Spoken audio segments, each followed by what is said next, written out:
kehidupan dalam kuburan jauh lebih panjang dibandingkan kehidupan di dunia. Nabi SAW bersabda, "A'maru ummati baina sittina wa sab'in." Bahwa usia umatku itu hanya berkisar 60 sampai 70 tahun saja. Sedikit yang lewat 70 tahun. Kalaupun ada usia yang sampai 100 tahun itu sedikit sekali. Tapi kebanyakan di bawah 70 tahun, umumnya umat Rasul itu sudah meninggal dunia.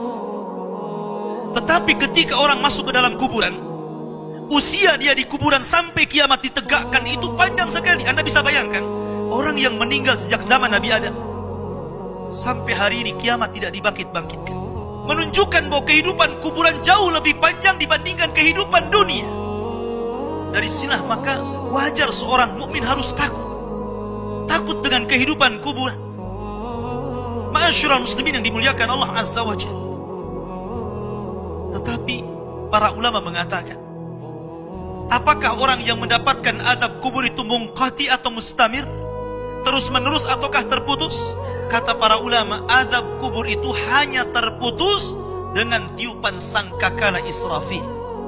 Ketika itulah Nabi SAW menceritakan bahwa Allah Subhanahu wa Ta'ala memerintahkan kepada Israfil untuk meniup sangkakala yang pertama.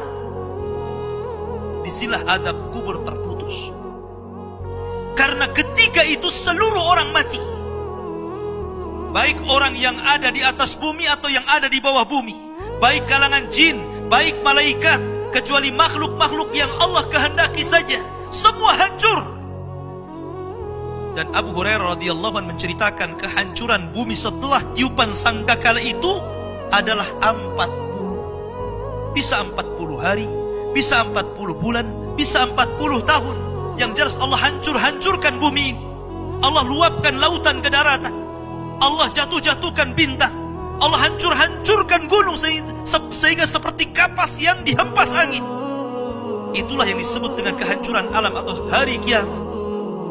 Baru setelah kemudian bumi tidak bulat lagi, tapi bumi terhampar. Allah ganti bumi yang kita pijak dengan bumi yang baru. Itulah yang disebut dengan padang mahsyar. Maka disitulah Allah Subhanahu wa Ta'ala memerintahkan Israfil untuk meniup sangkakala kebangkitan. Yang kedua kalinya Israfil pun kemudian meniup sangkakala. Maka dari situlah manusia keluar dari perut bumi. Wa akhrajatil ardu athqalaha. Allah keluarkan beban-beban beratnya.